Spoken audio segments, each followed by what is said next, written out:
Erën në Greqi, piloti i forcave ajrore shantazhonte të dashurën, do të publikoj video intime. Një ngjarje jo e zakontë ka ndodhur në Greqi ku një pilot i forcave ajrore është arrestuar pas akuzave se shantazhonte ish të dashurën e tij. Polici i cili shërben në një skuadrilë avionësh luftarak akuzohet se ka shantazhuar të dashurën e tij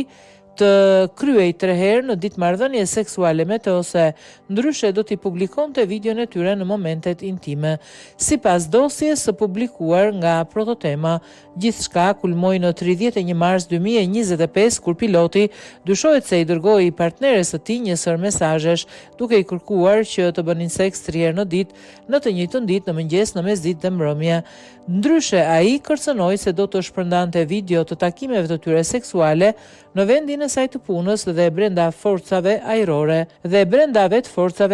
Frika e saj u intensifikua edhe më shumë kur sipas dëshmisë së një personi në mjedisin miqësor e pandeura pa jashtë një parukerie ku po merrte shërbimet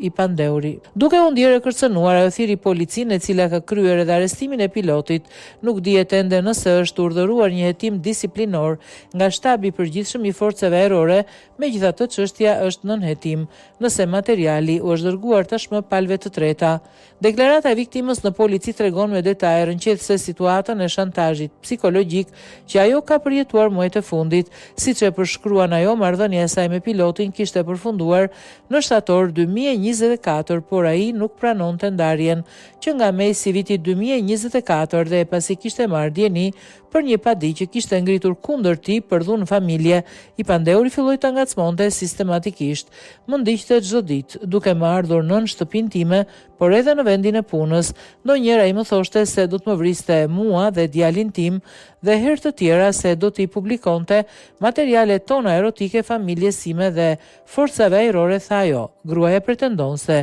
ishi dashuri ka kërkuar që të jem bashkë duke i dërguar pamje të regjistruara pa lejen e saj në shtëpi dhe një kamera e fshet. Nëse nuk vjen tani në shtëpinë time, fotografi do t'ia dërgoj vllait tuaj, ish burrit tuaj, forcave ajrore greke, Ministrisë së Mbrojtjes, ku punoni dhe shkollës së mjekësisë të Universitetit Kombëtar të Athinës, ku jep një mësim, shkruante ai në mesazhe.